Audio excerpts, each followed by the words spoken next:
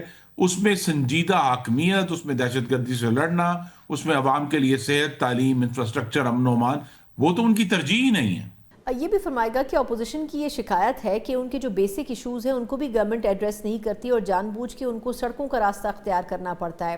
اب یہ جو اپوزیشن لیڈر کی تقرری کے حوالے سے کہا جا رہا ہے، آپ نہیں سمجھتے کہ یہ تاخیر آئینی تقاضوں کے منافی ہے اور یہ بر وقت ہو جانی چاہیے تھی؟ اور کیا اس پوری سچویشن میں گورنمنٹ کی طرف سے کبھی اپوزیشن کو اعتماد میں لینے کی کوشش نہیں کی گئی؟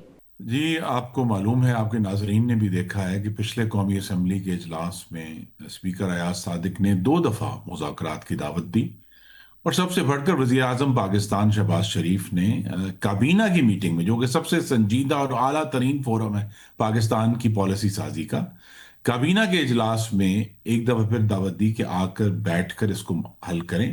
اور غالباً جو اپوزیشن لیڈر کا معاملہ ہے وہ پہلا آئٹم ایجنڈا ہو سکتا ہے جس سے گفتگو کا آغاز ہو. تو میری یہ توقع ہے کہ جس قسم کی اب سنجیدگی حکومت میں بھی دیکھی جا رہی ہے اس معاملے میں، کہ اگلا جو اجلاس ہوں گے دونوں ایوانوں کے، اس سے پہلے یا ان کے شروع ہوتے ہی یہ معاملہ حل کر لیا جائے گا. یہ فرمائے گا کہ ایک قومی کانفرنس منعقد کی جا رہی ہے مذاکراتی کمیٹی کی طرف سے، جو کہ کنسنسس بلڈ اپ کرنے کی کوشش کر رہی ہے اپوزیشن اور حکومت کے درمیان، لیکن اب تحریک تحفظ آئین پاکستان کی طرف سے اس پہ منع کر دیا گیا ہے، جس میں پی ٹی آئی کی نمائندگی بھی موجود ہے. آپ نہیں سمجھتے کہ اس کانفرنس کا ایجنڈا جو بیسکلی نیشنل کاز کے بیسس پر ہے، اس میں اگر حکومت کی جماعتوں کے ساتھ اپوزیشن کی بھی جماعتیں شامل ہوں تو ایک بہتر نیریٹو بلڈنگ بن سکتی ہے، جس کا موقع بیسکلی جو ہے وہ اپوزیشن ضائع کر رہی ہے؟ جی، لیکن معاملہ پھر یہ ہے کہ چونکہ قومی کانفرنس ہے، اس کا ایجنڈا بھی قومی ہے، اور جو اپوزیشن ہے وہ قومی ایجنڈے پر تو بات ہی نہیں کرنا چاہتے. وہ صرف اپنے ذاتی اپنے بانی چیئرمین کی رہائی کے بارے میں اور جو ان کے لوگ قید ہیں ان کے بارے میں کوئی اہنا رو کرنا چاہتے ہیں. تو لیکن ہماری دعوت ان کے لیے رہے گی. قومی کانفرنس پر بھی دعوت ہے، اس کے بعد بھی دعوت ہے. جس پنجرے کا میں نے ذکر کیا، جو تکبر کا اور ریاست مخالف متشدد سیاست کا جو رویہ ہے، اس پنجرے کا دروازہ تو ہر اس دن کھلتا ہے جس دن پارلیمان کا اجلاس ہوتا ہے، کہ وہ آ کر اپنی سنجیدگی کا مظاہرہ کریں. بہت سارے ایشوز ہیں پاکستان کے جو ابھی ہم نے حل کرنے ہیں. ہم نے نوجوانوں کے لیے نیا روزگار پیدا کرنا ہے، جو کہ بہت بڑی ترجیح ہے اب جب کہ ہمیں الحمدللہ استحکام حاصل ہوا ہے. پاکستان میں اکنامک گروتھ کرنی ہے، جو پی آئی اے کی الحمدللہ ایک کامیاب پرائیویٹائزیشن ہوئی ہے، اس کو کس طرح آگے لے کر جانا ہے کہ اس کے اس پرائیویٹائزیشن کے جو مثبت اثرات ہیں، جو ریلیف ہے، وہ عوام تک پہنچے. تو اصل سوال یہ ہے، تو جو جس سوالوں سے پی ٹی آئی اس وقت نبرد آزما ہے، ان کا پاکستان کے عوام سے کوئی تعلق نہیں. لیکن یہ فرمائے گا کہ اگر سر اپوزیشن اتنی آئسولیٹڈ محسوس کر ہی رہی ہے تو اس کی ایک بڑی وجہ یہ ہے کہ بانی چیئرمین پی ٹی آئی سے ان کو ملاقات نہیں کرنے دی جا رہی. مطلب بیرسٹر گوہر صاحب کا جو سٹیٹمنٹ ہے کہ ہم بھیک مانگنے تک کی ہمیں نوبت آ گئی ہے، آپ نہیں سمجھتے کہ خان صاحب سے اگر ملاقات کروا دی جائے تو یہ معاملات کسی حد تک سیٹل ڈاؤن ہو سکتے ہیں؟ جی، حکومت نے، خاص طور پہ حکومت پنجاب نے، اگر آپ کے ناظرین جیل مینول پڑھیں تو ایک سزا یافتہ قیدی کو ہفتے میں 2 ملاقاتوں کی اجازت ہے، ایک اپنی فیملی کے ساتھ اور ایک اپنے وکلاء کے ساتھ. لیکن بانی چیئرمین کی تو غالباً 900 سے زائد ملاقاتیں ہو چکی ہیں. تو لہٰذا ان کو تو بہت زیادہ لیوے دیا گیا ہے ملاقاتوں کے معاملے میں. اب اگر وہ اس اڈیالہ کے باہر جو ملاقات کا معاملہ ہے اس کو وہ اپنی سیاست کے لیے استعمال کر رہے ہیں، لیکن اگر وہ قانون کے دائرے میں رہ کر جس طرح جیل مینول کہتا ہے اس کے مطابق چلیں گے تو ان کو بھی نظر آئے گا کہ بہت جلد ملاقاتیں بھی شروع ہو جائیں گی. اور جو اصل مقصد ہے کہ ان کی فیملی کی ان تک رسائی ہو اور ان کے وکلاء کی ان تک رسائی ہو جو کیسز اس وقت ان کے خلاف چل رہے ہیں، تو وہ اس کے لیے حکومت بالکل تیار ہے. لیکن رکاوٹ اسی چیز کی ہے کہ ہر ہفتے جو وہاں ایک پورا تھیٹر ہوتا ہے، اگر اس تھیٹر سے پیچھے ہٹ کر قانون کے مطابق چلنے کا عندیہ دیں گے تو ملاقاتیں شروع ہو جائیں گی. لاسٹلی فرمائیے گا سر کہ انٹرنیشنلی اگر دیکھا جائے تو 2025 کے اختتام پہ پاکستان کی جو مختلف محاذوں پر پرفارمنس تھی، چاہے دفاعی لحاظ سے چاہے سفارتی لحاظ سے، آپ سمجھتے ہیں کہ پاکستان کی جتنی تعریف کی گئی 2026 پاکستان کے لیے کیسا دیکھ رہے ہیں آپ انٹرنیشنل سینیریو میں؟ جی الحمدللہ پرائم منسٹر شہباز شریف اور فیلڈ مارشل عاصم منیر نے جو جرت مارکہ حق کے دوران دکھائی اور ہماری افواج نے جس مہارت سے وہ پوری جنگ لڑی، اس نے پاکستان کا جھنڈا دنیا میں اونچا کیا ہے اور دنیا کو مجبور کیا ہے کہ وہ پاکستان کو ایک نئی نظر سے دیکھے. اس کے خطے میں بھی اثرات ہوئے ہیں، اس کے انٹرنیشنلی بھی اثرات ہوئے ہیں. پاکستان اب ایک واحد ملک ہے جو بین الاقوامی تنازعات کے دونوں جو انٹیگنسٹ ہیں ان سے بات کر سکتا ہے. بس ہم بیک وقت امریکہ سے بھی بات کر رہے ہیں الحمدللہ مثبت، اور چائنا سے بھی بات کر سکتے ہیں، اسی طرح ہم ایران سے بھی بات کر رہے ہیں اور ہم سعودی عربیہ سے بھی بات کر رہے ہیں، اور الحمدللہ اور بھی دوسرے کانفلکٹس ہیں ان میں مثلا ہم یورپ سے بھی بات کر رہے ہیں اور رشیا سے بھی بات کر رہے ہیں، دونوں سے جو اس وقت یوکرین میں اس وقت نبرد آزما ہے. تو پاکستان کے لیے ایک بہت ہی یونیک لمحہ ہے، لیکن چیلنج جتنا بڑا الحمدللہ کریڈٹ ملا ہے اتنا ہی بڑا چیلنج بھی ہے پرائم منسٹر شہباز شریف کے لیے، فیلڈ مارشل کے لیے اور deputy prime minister Ishaq Dar کے لیے، کہ وہ اس جو پاکستان کی نئی پرومیننس ہے اس کو استعمال کرتے ہوئے کس طرح پاکستان کے جو لانگ ٹرم مفادات ہیں وہ حاصل کریں. مثلا پانی کا معاملہ بھی ایک کھڑا ہوا ہے ہندوستان سے، اس کو ہمیں واپس لانا ہے تاکہ کم از کم جنگ کی ایک وجہ کم ہو.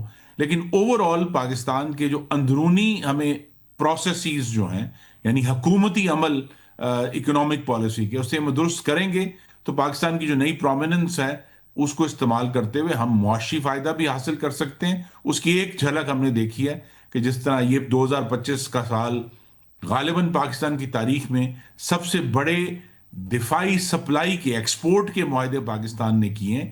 تو لہذا ایک نئی جہد کھلی ہے، لیکن اس کے اوپر استعمال کرنے کے لیے بھی جس طرح ہم کہتے ہیں ہمہ وقت جد و جہد چاہیے ہوگی.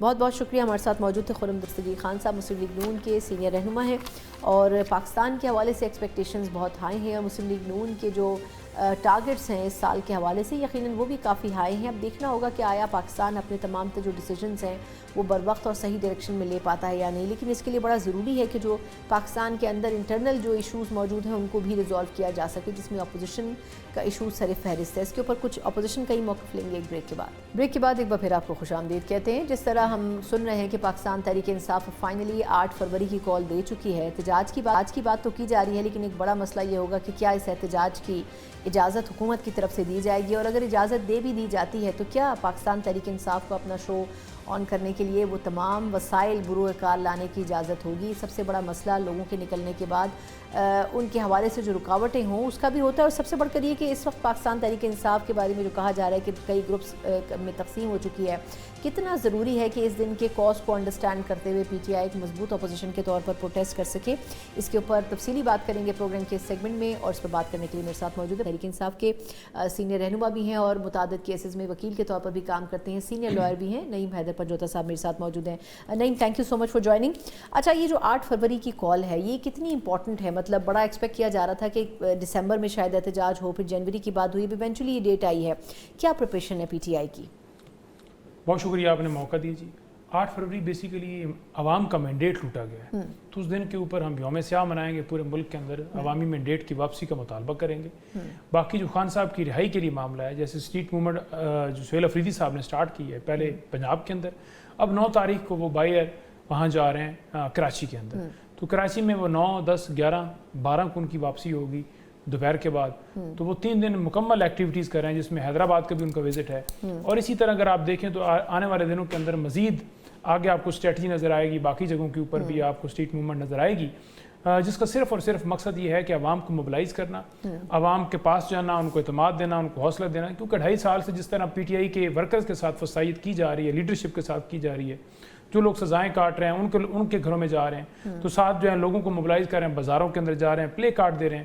مقصد صرف ایک ہی ہے کہ ہم نے عمران خان کی رہائی جو ہے جلدی سے جلدی کرانی ہے، جس کے لیے ہم پوری کوشش کر رہے ہیں کہ اس طرف ہم آگے بڑھ سکیں۔ اچھا، اب 2-3 چیزیں، ایک تو یہ کہ آپ کے خیال میں یہ بیرسٹر گوہر صاحب نے ایک اسٹیٹمنٹ دیا، بڑا اس پہ کنٹروورسی ہوئی کہ انہوں نے کہا کہ خان صاحب سے ملاقات کے لیے بھیک مانگنے تک کی نوبت آ گئی ہے۔ ویسے تو سلمان اکرم راجہ صاحب نے اس کو ڈینائی کیا، لیکن کیا آپ کو لگتا ہے کہ واقعی اتنا ڈاؤن کرنے کی کوشش کی جا رہی ہے پی ٹی آئی کو ایک ملنے کے لیے؟ یہ تو اخلاقی طور پر تمام حدیں پار کر چکے ہیں۔ عمران خان صاحب نے اے سی اتارنے کی بات کی تھی لیکن اتارا نہیں تھا، اس کے باوجود آپ دیکھ لیں کہ آج عمران خان صاحب کا کیا ہو رہا ہے۔